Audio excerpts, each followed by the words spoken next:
Hello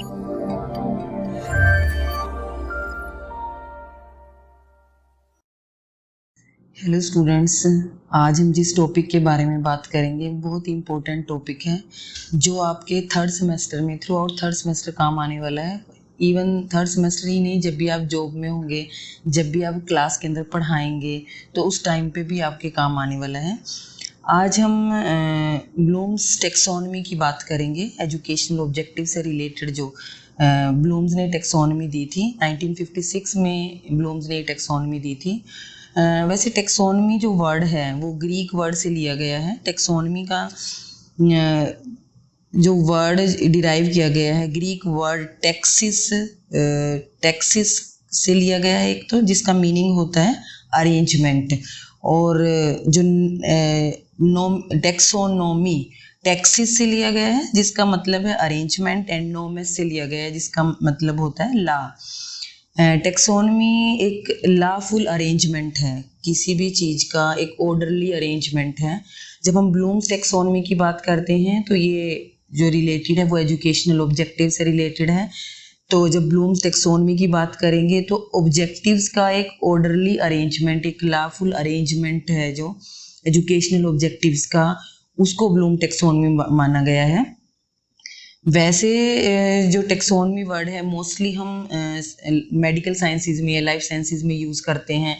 जब भी species को, एनिमल स्पीसीज़ है या फिर जो प्लांट स्पीसीज़ हैं उनको अरेंज करने के लिए वहाँ पर इस वर्ड का यूज़ किया जाता था। एजुकेशन के अंदर जो वर्ड टेक्सोनमी वर्ड का यूज़ किया गया ब्लूम्स ने यूज़ किया था इसको।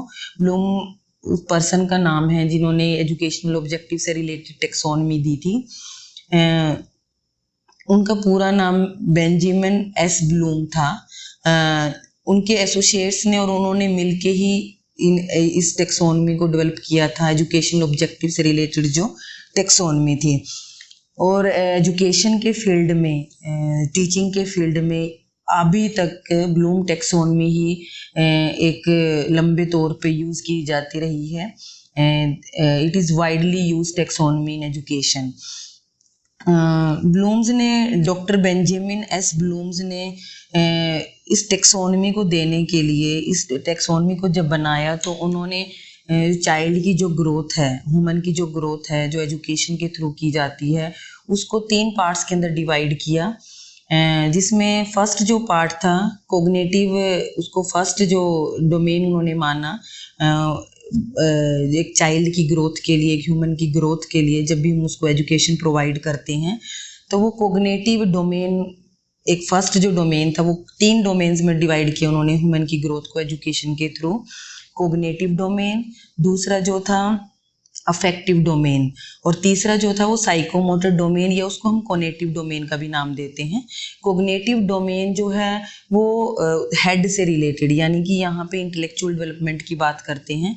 जब भी कोग्निटिव डोमेन की ग्रोथ की बात की जाती है स्टूडेंट की, तो इंटेलेक्चुअल डेवलपमेंट की बात की जाती है, उससे हेड से रिलेटेड है ये। दूसरा जो अफेक्टिव डोमेन की जब बात की जाती है तो वो हार्ट से रिलेटेड, उनकी फीलिंग से रिलेटेड है। एजुकेशन ना सिर्फ बच्चे की इंटेलेक्चुअल डेवलपमेंट करती है, उसकी इमोशनल डेवलपमेंट भी करती है। कैसे उसने अपने इमोशंस को कंट्रोल करना है, किस सिचुएशन में किस तरह से बिहेव करना है, इस तरह की डेवलपमेंट जो कि हार्ट से रिलेटेड है। और तीसरा जो है साइकोमोटर, जिसको हम कॉग्निटिव डोमेन का नाम भी देते हैं, वो उसके हैंड से रिलेटेड है। जब भी कोई स्किल बच्चा सीखता है, राइटिंग की वो स्किल सीखता है, आर्ट एंड क्राफ्ट से रिलेटेड कोई स्किल सीखता है, या फिर ड्राइविंग की जब आप स्किल सीखते हैं, या फिर आप स्टिचिंग की कोई स्किल सीखते हैं, इस तरह ये जो आप हाथ से रिलेटेड, जिसमें आपको हैंड और हेड का दिमाग का और आपके हैंड का कोऑर्डिनेशन है, आपकी मसल्स का कोऑर्डिनेशन है, उसको तीसरे डोमेन में डिवाइड किया था। साइकोमोटर डोमेन की बात कर रहे थे इसमें। तो ब्लूम्स ने अपने टेक्सोनमी देने से पहले, एजुकेशनल ऑब्जेक्टिव देने से पहले, उन्होंने ये मान के चले कि जो चाइल्ड की जो ग्रोथ है, एजुकेशन के थ्रू जो चाइल्ड की ग्रोथ है वो 3 डोमेन्स में होती है। और ब्लूम ने जो अपने ऑब्जेक्टिव्स में बात की है वो इंटेलेक्चुअल डोमेन से रिलेटेड जो ऑब्जेक्टिव्स हैं उनकी बात की है। तो इंटेलेक्चुअल डोमेन से रिलेटेड, जो कोग्निटिव डोमेन से जो रिलेटेड ऑब्जेक्टिव्स दिए हैं वो उसको ब्लूम टेक्सोनमी के नाम से जाना जाता है। इसमें जब इस टेक्सोनमी को एजुकेशनल ऑब्जेक्टिव के ऊपर अप्लाई किया गया, when apply to educational objective the taxonomy should yield hierarchically arranged objectives in ascending और डिसेंडिंग ऑर्डर ऑफ कॉम्प्लेक्सिटी और डिफिकल्टी। ब्लूम ने जब ऑब्जेक्टिव्स दिए इंटेलेक्चुअल डेवलपमेंट से रिलेटेड, कोग्निटिव डेवलपमेंट से रिलेटेड, कोग्निटिव डोमेन से रिलेटेड जो उन्होंने ऑब्जेक्टिव दिए हैं, तो जो ऑब्जेक्टिव हैं वो एक हियरार्किकल ऑर्डर में हैं।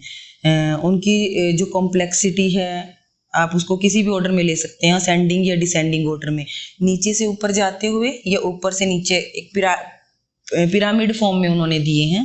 पिरामिड फॉर्म में उन्होंने उसको अरेंज किया, नीचे से ऊपर जाते हुए या ऊपर से नीचे आते हुए उनकी जो कॉम्प्लेक्सिटी है वो बढ़ती जाती है।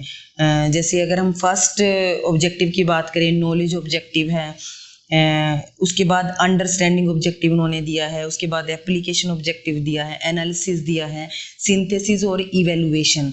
तो ये ऑब्जेक्टिव जो हैं, अगर हम नॉलेज से शुरू करें तो वो सबसे कम लो लेवल का ऑब्जेक्टिव है जिसको अचीव करना सबसे ज़्यादा आसान होता है। उसके बाद जो सेकंड है अंडरस्टैंडिंग, उससे मुश्किल है। उसके बाद नेक्स्ट जो है एप्लीकेशन, उससे मुश्किल है। तो लास्ट जो है सबसे ज़्यादा कॉम्प्लेक्स जो ऑब्जेक्टिव है एजुकेशन का, वो इवेल्युएशन ऑब्जेक्टिव है। तो जब भी ऑब्जेक्टिव दिए गए हैं वो एक हियरार्किकल ऑर्डर में है, असेंडिंग ऑर्डर ऑफ कॉम्प्लेक्सिटी, मतलब कि कॉम्प्लेक्सिटी उनकी नीचे जाते जाते बढ़ गई है। आप इसको किसी भी साइड ले सकते हैं, असेंडिंग ऑर्डर में या डिसेंडिंग ऑर्डर में, नीचे से ऊपर भी शुरू कर सकते हैं या ऊपर से नीचे। तो जो इनकी कॉम्प्लेक्सिटी है वो बढ़ती जाएगी। दूसरा जो उन्होंने बात की है कि जैसे एक ऑब्जेक्टिव को, each higher objective should incorporate all the lower ones and should possess the manifestation of all the lower ones. यानी कि जैसे हम मान लीजिए थर्ड ऑब्जेक्टिव की बात करते हैं, थर्ड ऑब्जेक्टिव यहाँ पे उन्होंने दिया एप्लीकेशन ऑब्जेक्टिव है।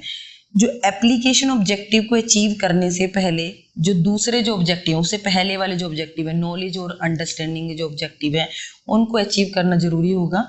यानी कि थर्ड ऑब्जेक्टिव उनको तीनों को मिला के बनेगा।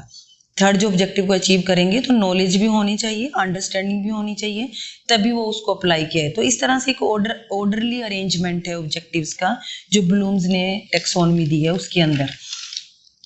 अब ब्लूम्स ने जो बात की 1956 में ब्लूम ने ये टेक्सोनमी दी थी। उस टाइम पे जो स्टूडेंट्स का लर्निंग का जो एनवायरनमेंट है वो अलग तरह का था, लर्निंग का लेवल अलग तरह का था। तो इस टेक्सोनमी को रिवाइज किया गया। एंडरसन और रेथ ओल ने इसको रिवाइज किया था इस टेक्सोनमी को, जिसको नाम दिया गया था रिवाइज्ड ब्लूम्स टेक्सोनमी का नाम दिया गया था। यहाँ पे भी इसके पैरेलली ही, जैसे नॉलेज, कॉम्प्रीहेंशन या जिसको अंडरस्टैंडिंग भी बोलते हैं, एप्लीकेशन, एनालिसिस, सिंथेसिस और इवेलुएशन। अब एंडरसन ने इसके पैरेलली ही रिवाइज्ड ब्लूम टेक्सोनमी में नॉलेज को उन्होंने डिस्क्राइब किया कि रिमेम्बरिंग। नॉलेज कब आएगी? जब चीज़ों को याद किया जाएगा, रिमेम्बरिंग से रिलेटेड है ये। दूसरा उन्होंने कॉम्प्रीहेंशन को अंडरस्टैंडिंग का नाम दे दिया, एप्लीकेशन को अप्लाई करना, एनालिसिस को एनालिसिस ही रखा, सिंथेसिस को उन्होंने इवेलुएशन बोला है और इवेलुएशन को उन्होंने क्रिटिसाइजिंग बोला है। जो रिवाइज की गई, एंडरसन ने जो रिवाइज की है ब्लूम्स टेक्सोनमी, उसमें इस तरह की कॉन्फ़िगरेशन है ऑब्जेक्टिव्स की। चलिए अब हम एक एक ऑब्जेक्टिव को लेके चलेंगे ब्लूम्स की जो टेक्सोनमी है उससे रिलेटेड। फर्स्ट जो ऑब्जेक्टिव है नॉलेज ऑब्जेक्टिव है, इसमें किस तरह की लर्निंग की बात की जाती है नॉलेज ऑब्जेक्टिव में? जब भी आपने पढ़ाना है, ये जो ऑब्जेक्टिव हैं ये बिहेवियरल टर्म्स में हम लिखते हैं। जो ऑब्जेक्टिव हैं, ब्लूम्स ने जो ऑब्जेक्टिव दिए हैं, जब भी हम लेसन प्लान तैयार करते हैं, आप फॉर्मेट देखेंगे लेसन प्लान का, सबसे पहले हम उसके जनरल ऑब्जेक्टिव लिखते हैं, किसी भी सब्जेक्ट से रिलेटेड जो है जनरल ऑब्जेक्टिव। उसके बाद हम जब ऑब्जेक्टिव्स की बात करते हैं, ऑब्जेक्टिव इन बिहेवियरल टर्म्स या उनको बिहेवियरल ऑब्जेक्टिव्स भी बोलते हैं, उनको लिखने में हमें हेल्प करती है ब्लूम्स की टेक्सोनमी। उसके अकॉर्डिंग ही, ब्लूम्स की टेक्सोनमी के अकॉर्डिंग ही हम उन बिहेवियरल ऑब्जेक्टिव्स को फ्रेम करते हैं। ब्लूम्स ने कुछ एक एक्शन वर्ब दिए हैं उनको यूज़ करते हुए हम उन बिहेवियरल ऑब्जेक्टिव्स को लिखते हैं, उनको हम बिहेवियरल ऑब्जेक्टिव्स बोलते हैं या ऑब्जेक्टिव इन बिहेवियरल टर्म्स। मतलब कि आप जब बच्चे को वो टॉपिक, एक स्पेसिफिक टॉपिक जो आप 35 मिनट की क्लास में पढ़ाने के लिए तैयार कर रहे हैं, लेसन प्लान कर रहे हैं, तो उस टॉपिक को पढ़ाने के बाद स्टूडेंट्स के अंदर क्या चेंजेस आ जाएंगे वो हम बना के चलते हैं, वो हम लिख के चलते हैं, उन्हीं को बिहेवियरल ऑब्जेक्टिव का नाम दिया जाता है और उसको हम फ्यूचर फॉर्म में लिखते हैं। तो यहाँ पे ये ऑब्जेक्टिव क्या हैं, ब्लूम्स ने कौन कौन से ऑब्जेक्टिव बताए हैं। जो फर्स्ट जो ऑब्जेक्टिव है जिसको लो लेवल का ऑब्जेक्टिव माना जाता है, नॉलेज ऑब्जेक्टिव। यहाँ पे जब भी आप कोई भी टॉपिक पढ़ाते हैं या कोई भी जो आप लेसन तैयार करके गए हैं, नॉलेज ऑब्जेक्टिव क्या है, किसी चीज़ों को याद रखना, रिमेंबर करना, चीज़ों को याद, आपने कोई डेफिनेशन बताई उसको बच्चा लर्न करता है, उसको याद करता है। कोई भी फैक्ट्स हैं जैसे ग्रामर के रूल हैं उनको याद करना, या मैथ से रिलेटेड जो फैक्ट्स हैं उनको याद करना, या एसएसटी से रिलेटेड कोई फैक्ट्स हैं उनको याद करना।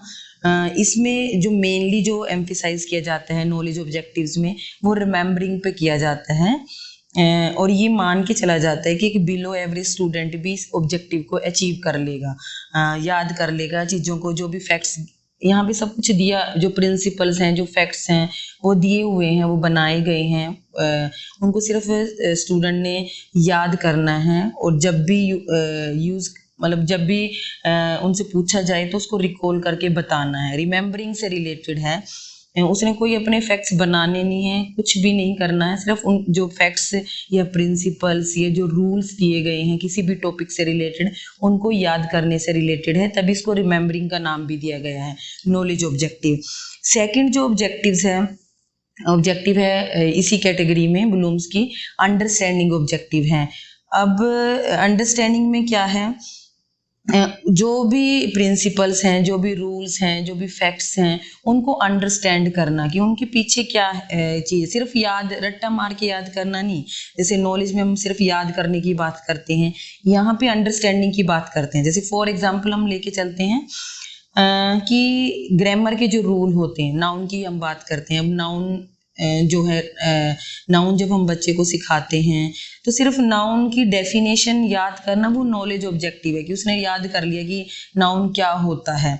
अब उसको अंडरस्टैंड करना, उसको एग्जाम्पल्स की हेल्प से अंडरस्टैंड करना, उसको सेंटेंसेस की हेल्प से अंडरस्टैंड करना, उसको जैसे कॉमन नाउन और एब्स्ट्रैक्ट नाउन के दोनों के बीच में डिफरेंस क्या है, सिमिलैरिटीज़ क्या हैं दो फैक्ट्स के बीच में या दो प्रिंसिपल्स के बीच में, वो अंडरस्टैंडिंग है। कंसेप्ट को अंडरस्टैंड करना कि इसके पीछे क्या चीज़ है, उसके बारे में एग्जांपल्स देना, वो अंडरस्टैंडिंग से रिलेटेड है।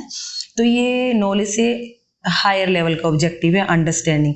पर अंडरस्टैंडिंग ऑब्जेक्टिव को अचीव करने के लिए नॉलेज भी होना ज़रूरी है। तो अंडरस्टैंडिंग तब तक नहीं हो पाएगी जब तक आपको कोई प्रिंसिपल्स, कोई फैक्ट्स, या जो अगर हम ग्रामर की बात करें, नाउन की बात करें, उसकी डेफिनेशन का पता नहीं होगा, उसके जो रूल हैं वो आपको याद नहीं होंगे। तो अंडरस्टैंडिंग के लिए जो पहले वाला जो ऑब्जेक्टिव है उसका अचीव करना ज़रूरी है। और अंडरस्टैंडिंग जो उसके हायर लेवल का ऑब्जेक्टिव है उसके लिए अंडरस्टैंडिंग ऑब्जेक्टिव को अचीव करने के लिए ज़्यादा थिंकिंग की ज़रूरत है, ज़्यादा इंटेलेक्ट की ज़रूरत है। तो अंडरस्टैंडिंग ऑब्जेक्टिव जो है किसी भी कॉन्सेप्ट को, किसी भी फैक्ट्स को, चाहे वो मैथ से रिलेटेड हैं, चाहे वो आपके एसएसटी से रिलेटेड हैं, चाहे वो ग्रामेटिकल रूल्स हैं, उनको अंडरस्टैंड करना with the help of examples, ताकि आप डिफरेंस बता सकें दो चीज़ों के बीच में, स्टूडेंट डिफरेंस बता सके, सिमिलैरिटीज़ बता सके उनके बीच में क्या है, तभी उसको उस चीज़ की अंडरस्टैंडिंग होगी। तीसरा जो ऑब्जेक्टिव है वो है एप्लीकेशन ऑब्जेक्टिव, कि जो आपने नॉलेज ली है और जो अंडरस्टैंडिंग की है उसको आप अप्लाई कितना कर पा रहे हैं, वो एप्लीकेशन। जैसे अभी हमने ग्रामर्स के रूल की बात की है या नाउन की बात की है, जब आप बोलते हैं, किसी भी इंग्लिश बोलते हैं या हिंदी बोलते हैं, तो उस टाइम पे उनको जो नाउन है या जो आपने ग्रामर के रूल प्रोनाउन से रिलेटेड जो हैं, नाम से या सर्वनाम से रिलेटेड जो आपने रूल अंडरस्टैंड किए हैं या याद किए हैं आपने नॉलेज और अंडरस्टैंडिंग ऑब्जेक्टिव में, स्टूडेंट उसको अप्लाई कितना कर पा रहा है। जब भी वो बोलता है या जब लिखता है तो उसको कितना अप्लाई करता है, या जनरल जो आपकी जो डेली लाइफ है उसमें अगर आप बोलते हो लैंग्वेज, तो वहाँ पे वो एप्लीकेशन कितना हो रहा है। क्या वो सिर्फ नॉलेज और अंडरस्टैंडिंग लेके वहीं तक तो नहीं छोड़ दिया है बच्चे ने, वो उसको अप्लाई कितना करता है, वो उससे रिलेटेड है एप्लीकेशन ऑब्जेक्टिव। एग्जाम्पल जैसे आप मैथ्स के अंदर भी किलोग्राम, 1 किलोग्राम इतने 1000 ग्राम के इक्वल होता है और किलोग्राम में इतने ग्राम होते हैं, इस तरह के जो आप कंसेप्ट करते हैं। और जब आप डेली लाइफ में जब आपको कहीं पे ज़रूरत पड़ती है, आप कोई चीज़ खरीदते हैं, किलो में आपने खरीदी है या ग्राम में खरीदी है, और वहाँ पे आप हिसाब किताब नहीं कर पाते हैं, आपको पता ही नहीं चलता है कि कितने पैसे देने हैं। अगर आपने 250 ग्राम चीज़ खरीदी है या 200 ग्राम खरीदी है, 1 किलो का इतना भाव है तो 200 ग्राम खरीदी है तो कितना भाव होगा, तो आप वो यूज ही नहीं कर पाते हैं। तो वो एप्लीकेशन ऑब्जेक्टिव आपने सिर्फ नॉलेज और अंडरस्टैंडिंग लेके छोड़ दिया है। तो एप्लीकेशन में क्या आएगा कि आप उसको यूज कितना कर पा रहे हैं, डेली लाइफ में आप उसको कितना यूज कर पा रहे हैं, जो बच्चे ने नॉलेज ली है या अंडरस्टैंडिंग की है जिस चीज की। तो ये एप्लीकेशन ऑब्जेक्टिव है। ये उससे दोनों जो ऑब्जेक्टिव है नॉलेज और अंडरस्टैंडिंग है, जो उससे हायर लेवल का ऑब्जेक्टिव है। यहाँ पे हो और ज्यादा हायर थिंकिंग की जरूरत है बच्चे को, और ज़्यादा इंटेलेक्ट की ज़रूरत है। पर ये भी तभी अचीव होगा जब आपको वो दोनों ऑब्जेक्टिव्स का पता होगा, जब आपको नॉलेज भी होगी उस चीज़ की और उसकी अंडरस्टैंडिंग भी होगी उस कॉन्सेप्ट की। चलिए नेक्स्ट जो ऑब्जेक्टिव की बात की है, फोर्थ जो ऑब्जेक्टिव है, ब्लूम्स ने जो नेक्स्ट ऑब्जेक्टिव की बात की है वो एनालिसिस है। एनालिसिस का मतलब होता है ब्रेक करना किसी चीज़ को, उसके जो कंपोनेंट्स है उसके अंदर ब्रेक कर देना, break down of its components and understanding of relationship, break down करना और फिर उसके बीच में रिलेशनशिप की अंडरस्टैंडिंग करना। जैसे फॉर एग्जांपल ग्रामर की हम अगर बात करें, ग्रामर के रूल होते हैं नाउन से रिलेटेड, प्रोनाउन से रिलेटेड और एडजेक्टिव्स हैं। अब आपने जैसे मान लीजिए नाउन बच्चे को कराया है, नाउन टॉपिक आपने उसको नॉलेज अंडरस्टैंडिंग दे दी है, उसकी कैसे अप्लाई करना है सेंटेंसेस के अंदर वो दे दिया है। अब उसके बाद एनालिसिस ऑब्जेक्टिव की हम बात करते हैं। एनालिसिस में बच्चा क्या करेगा, जैसे मान लीजिए आपने कोई पैराग्राफ ही दे दिया या कोई प्रोज आप पढ़ा रहे हैं, प्रोज के अंदर ही पैराग्राफ होते हैं, आप कोई प्रोज पढ़ा रहे हैं बच्चे को, कोई कहानी पढ़ा रहे हैं, उसके अंदर ही बच्चा उन नाउन्स को खुद निकाल के लिखता है कि इसमें कौन कौन से नाउन हैं, कौन कौन से इसके अंदर प्रोनाउन हैं, कौन कौन से इसके अंदर ऑब्जेक्टिव्स हैं, उनको अलग करता है, एनालाइज करता है और फिर उनके रिलेशनशिप को भी समझता है कि इसमें कॉमन नाउन कौन सा है, एब्स्ट्रैक्ट नाउन कौन सा है, ये कॉमन नाउन इसलिए है, ये एब्स्ट्रैक्ट नाउन, यानी कि पैराग्राफ के अंदर से जब वो निकाल के लिखता है नाउन्स को, प्रोनाउंस को, एडजेक्टिव्स को, जो आपने रूल्स बताए हैं उनके अकॉर्डिंग, तो उसको बोलते हैं एनालिसिस, कि उसके कंपोनेंट्स के अंदर तोड़ देना उसको। जैसे अगर हम मैथ्स की बात करें, ये तो हमने बात की है, ग्रामर की हम बात कर रहे हैं रूल की। अगर हम मैथ्स की बात करें, मैथ्स में आपने बच्चों को प्रॉफिट से रिलेटेड सम करा दिए, लॉस और प्रॉफिट परसेंटेज या लॉस क्या होता है वो आपने करा दिया, कॉस्ट प्राइस, सेलिंग प्राइस। अब जब आप सम देते हैं उनको, वर्ड प्रॉब्लम जब आप देते हैं तो उसको एनालाइज करना, उसको अलग अलग करके लिखना। वर्ड प्रॉब्लम के अंदर से बच्चा निकालेगा कि इसमें कॉस्ट प्राइस इतना है, सेलिंग प्राइस इतना है, मतलब हर कंपोनेंट्स को बताना और उसके बाद उसको सोल्व करना और उनके आपस में रिलेशनशिप को देखना कि कॉस्ट प्राइस का और सेलिंग प्राइस का क्या रिलेशन है, सेलिंग प्राइस का और प्रॉफिट का क्या रिलेशन है, सेलिंग प्राइस का और लॉस का क्या रिलेशन है, इस तरह से। तो ये एनालिसिस ऑब्जेक्टिव है, ये एप्लीकेशन से हायर लेवल का ऑब्जेक्टिव है। तो तीनों को अचीव जब बच्चा कर लेगा, इससे जो लोअर लेवल के हैं तभी वो एनालिसिस कर पाएगा। चलिए नेक्स्ट जो ऑब्जेक्टिव है वो सिंथेसिस है। सिंथेसिस में सिंथेसिस मीन्स जोड़ना किसी चीज को, डिफरेंट पार्ट्स दे दिए जाते हैं स्पीच के। जैसे फॉर एग्जांपल आप बच्चे से आप पैराग्राफ राइटिंग कराते हैं, क्रिएटिव राइटिंग जो होती है, पैराग्राफ राइटिंग, आपने बच्चे को वर्ड्स दे दिए हैं, कुछ ऊपर स्पेसिफाई कर दिए कि इन वर्ड्स को आपने इंग्लिश में जब हम सिखाते हैं उसको, तो आपने कुछ पर्टिकुलर वर्ड्स दे दिए हैं कि ये चीज़ें हैं। अब आपने इनको लेके इन वर्ड्स का यूज़ करते हुए आपने एक पैराग्राफ बनाना है, और उस पैराग्राफ को आपने टाइटल देना है। तो इस तरह से, यानी कि अब वो जो वर्ड्स दिए गए हैं उसको वो क्या करेगा, ग्रामर के रूल लगा के उनको वर्ड्स को सिंथेसाइज करते हुए वो पैराग्राफ राइटिंग करेगा। तो इसी तरह से मैथ्स के अंदर अगर हम बात करें, आपने बच्चे को कुछ स्पेसिफाई कर दिया है, कुछ एसपी ये है, इसमें प्रॉफिट ये है, अब आप इससे रिलेटेड क्वेश्चन फॉर्म कीजिए। एसपी दे दिया आपने, लॉस दे दिया है, ये दे दिया है, तो आप वो आपने उसको कंपोनेंट स्पेसिफाई किए हैं, अब इससे रिलेटेड आप एक वर्ड प्रॉब्लम बनाइए, खुद से एक सेंटेंस स्टेटमेंट बनाइए वर्ड प्रॉब्लम की। तो इस तरह से पार्ट्स को लेके वो उसको क्या करता है, सिंथेसाइज करता है, वो एक वर्ड प्रॉब्लम बना देता है उसको सिंथेसाइज करके। अब उसको ये भी पता चल जाता है कि प्रॉब्लम बनती कैसे है, कैसे वर्ड प्रॉब्लम कैसे हम उसको बनाते कैसे हैं, ना सिर्फ उसको सोल्व करना सीखता है प्रॉब्लम को, उसको एनालाइज करके पार्ट्स के अंदर उसको प्रॉब्लम बनानी भी आ जाती है कि ये अगर ये चीजें हैं तो आप क्वेश्चन कैसे फॉर्म करेंगे। ना सिर्फ आंसर देना सीखता है, उल्टा भी उसको क्वेश्चन बनाना भी सीखता है। तो ये सिंथेसिस से रिलेटेड है।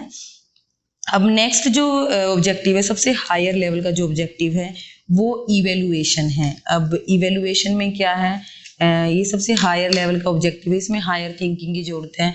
अब जो इसमें इवेल्युएशन में बच्चा क्या कर सकता है कि वो अपने व्यू पॉइंट देना, किसी चीज़ के बारे में वो अपने व्यू पॉइंट देता है। जैसे मान लीजिए हम किसी चीज़, आपने कोई लेसन पढ़ा दिया है, कोई प्रोज पढ़ाया है, अब उसके बारे में उसको क्रिटिकली एनालाइज करना, अपना व्यू पॉइंट देना कि इसमें क्या पॉजिटिव था, क्या नेगेटिव था, किसी चीज़ को जस्टिफाई करना। जैसे आपने कोई कहानी पढ़ाई है या कोई प्रोज पढ़ाया है, उसके बाद आपने उसके जो मेन कैरेक्टर्स हैं उस पोएम के, और बच्चे को बोला है कि अपना व्यू पॉइंट दीजिए कि जो उसका मेन कैरेक्टर था उस प्रोज का या उस कहानी का जो मेन कैरेक्टर था, उसके कैरेक्टर को जस्टिफाई कीजिए।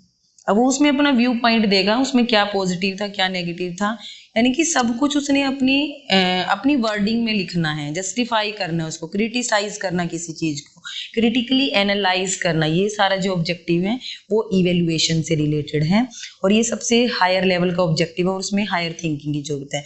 तो ये ब्लूम्स ने 6 ऑब्जेक्टिव बताए हैं अपनी टेक्सोनमी के अंदर, और जो ये एक हिरार्किकल ऑर्डर में है। सबसे लो लेवल का जो ऑब्जेक्टिव है वो नॉलेज ऑब्जेक्टिव है, उसके बाद अंडरस्टैंडिंग है, एप्लीकेशन है, एनालिसिस है, सिंथेसिस है, और इवेल्युएशन है।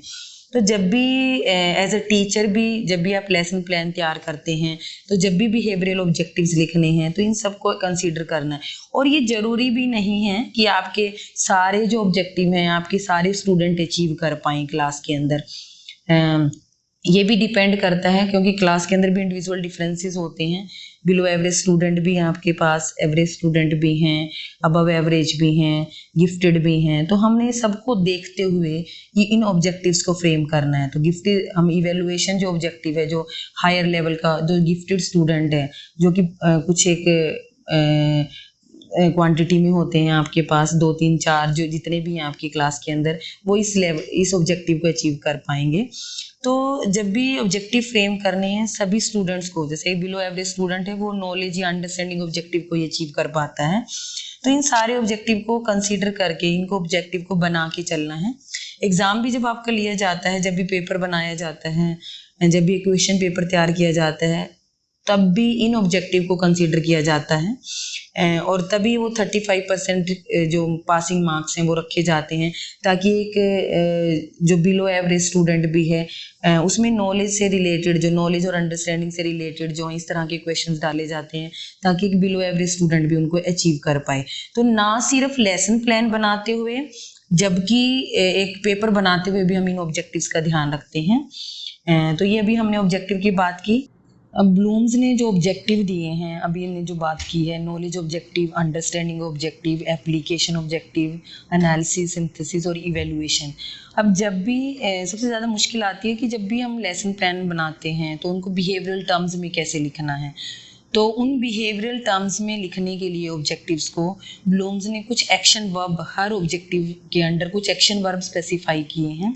उन एक्शन वर्ब को यूज़ करते हुए ही हम अपने टॉपिक के लिए बिहेवियरल ऑब्जेक्टिव्स लिख सकते हैं। जब भी आपने ऑब्जेक्टिव लिखने हैं, जब भी आप लेसन प्लान बनाते हैं, जब आपने ऑब्जेक्टिव लिखने हैं, सबसे पहले तो जो आप टॉपिक लेके चलते हैं, जो आप उसके लिए उस टॉपिक के अंदर जो आपने कंटेंट पढ़ाना है, उसकी कंटेंट की एनालिसिस करनी है कि उस कंटेंट के अंडर आप क्या क्या चीज़ें कराने जा रहे हैं। वो सबसे मेन काम है आपने करना है। जैसे मान लीजिए कोई भी ग्रामर का टॉपिक है, आपका नाउन ही है, तो नाउन में आप क्या बताएंगे, डेफिनेशन देंगे नाउन की, उसके बाद उसके एग्जाम्पल बताएंगे, उसके बाद स्टूडेंट से एग्जाम्पल लेंगे, उसके बाद आप कॉमन नाउन कराएंगे, उसकी डेफिनेशन। इस तरह जो टॉपिक था आपका नाउन एंड इट्स टाइप, मान लीजिए ये टॉपिक है आपका, तो उस टॉपिक को आपने उस कंटेंट की पूरी एनालिसिस करनी है, डेफिनेशन देंगे, एग्जाम्पल देंगे, इस तरह से इसको बोलते हैं टॉपिक को एनालाइज करना, कंटेंट को एनालाइज करना। तो ऑब्जेक्टिव्स लिखने से पहले आपने कंटेंट को एनालाइज करना है, उसको ब्रेकअप करना है उसके पॉइंट्स में और सब पॉइंट्स के अंदर। उसके बाद जब ऑब्जेक्टिव लिखने हैं तो ब्लूम ने हर ऑब्जेक्टिव के अंडर कुछ एक्शन वर्ब स्पेसिफाई किए हैं। वो एक्शन वर्ब क्या हैं, जैसे नॉलेज के अंडर उन्होंने एक्शन वर्ब स्पेसिफाई किए हैं, define, list, label, measure, name, recall, recognise, reproduce, select and state.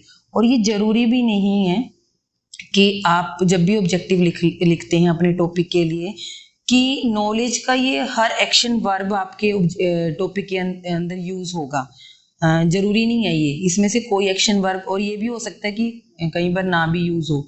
तो ये जो है, जैसे आपने अभी नाउन की बात की, नाउन एंड इट्स टाइप, उसको कंटेंट है, स्टूडेंट्स, इस तरह से हम ऑब्जेक्टिव लिखते हैं बिहेवियरल टर्म्स में, students will be able to define noun, students will be able to list different types of noun, इस तरह से students will be able to recall the definition of noun, students will be able to recall different types of noun, students will be able to recall example related to noun। इस तरह से अब recall जो है और define जो एक action verb था जिसकी हेल्प से आपने ऑब्जेक्टिव फ्रेम किया बिहेवियरल टर्म्स के अंदर अपने टॉपिक से रिलेटेड। तो इस तरह से इन एक्शन वर्ब का यूज करते हुए ऑब्जेक्टिव फ्रेम किए जा सकते हैं।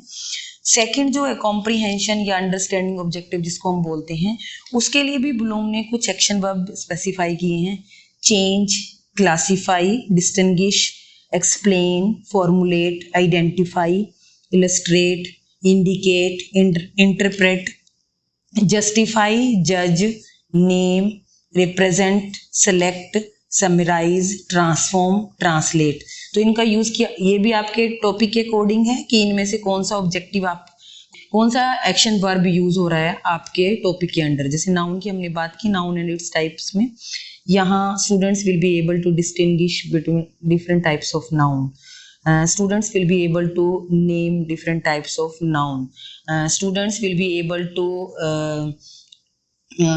explain noun with the help of students will be able to illustrate noun with the help of examples। इस तरह से ये कुछ एक एक्शन वर्ब हैं जिनको यूज करके आप ऑब्जेक्टिव्स फ्रेम कर सकते हैं अंडरस्टैंडिंग से रिलेटेड। इसी तरह एप्लीकेशन से रिलेटेड है, assess, choose, conduct, discover, explain, establish, find, generate, illustrate, modify, predict, perform, select, solve। Next जो है फोर्थ जो है एनालिसिस से रिलेटेड है, एनालाइज करना, associate, compare, conclude, construct, differentiate, identify, justify, point out, resolve, select and separate. तो in action verb का use किया जा सकता है जब भी एनालिसिस से रिलेटेड आप ऑब्जेक्टिव फ्रेम करेंगे अपने टॉपिक के अकॉर्डिंग। नेक्स्ट है synthesis, argue, conclude, combine, derive, discuss, generalise, integrate, organise, precise, prove, relate, restate, select, summarise and synthesise, ये एक्शन वर्ब हैं जिनको यूज करके आप बिहेवियरल ऑब्जेक्टिव बना सकते हैं। तो ये एक्शन वर्ब आपने यूज करनी है जब भी ऑब्जेक्टिव फ्रेम करने हैं। नेक्स्ट जो है इवेल्युएशन से रिलेटेड भी उन्होंने कुछ एक्शन वर्ब दिए हैं।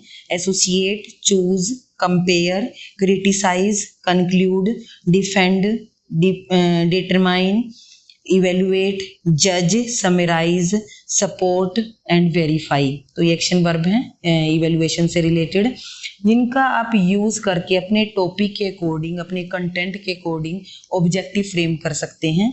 तो ये भी जब आप 2-3 बार ऑब्जेक्टिव लिखेंगे और चेक कराएंगे अपने टीचर से, उसके बाद ही आपको क्लियर होंगे कि कैसे ऑब्जेक्टिव लिखने हैं। पर एक ये बेसिक एक क्राइटेरिया है ऑब्जेक्टिव्स को लिखने का इन एक्शन वर्ब को यूज करते हुए। पर सबसे पहले जो है आपने टॉपिक आपका एक तो स्पेसिफिक होना चाहिए, पूरे चैप्टर्स को उठा के नहीं आपने टॉपिक बना देना है। कि जैसे कई बार स्टूडेंट करते हैं कि टेक्स्ट बुक ली, चैप्टर 7th क्लास का पूरा चैप्टर ही आप लेसन, उस 35 मिनट्स के अंदर आप कितना टॉपिक पढ़ा सकते हैं वो आपने लेके चलना है। और उसके बाद टॉपिक की जो के अंडर जो आपने कंटेंट पढ़ाना है उसकी एनालिसिस करनी है।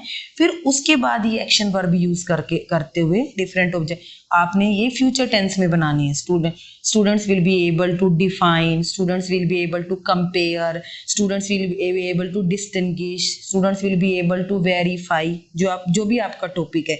इस तरह से स्टेटमेंट फॉर्म में हम इनको फ्रेम करते हैं बिहेवियरल ऑब्जेक्टिव्स को। तो ये ब्लूम्स की टेक्सोनमी थी जिसमें उन्होंने जो डोमेन है, कोग्निटिव डोमेन है, उससे रिलेटेड जितने भी ऑब्जेक्टिव्स हैं उनको स्पेसिफाई किया है। इंटेलेक्चुअल डेवलपमेंट से रिलेटेड जो स्टूडेंट की उससे रिलेटेड जो ऑब्जेक्टिव है उनको स्पेसिफाई किया और उनके बारे में उनको कैसे लिखना है।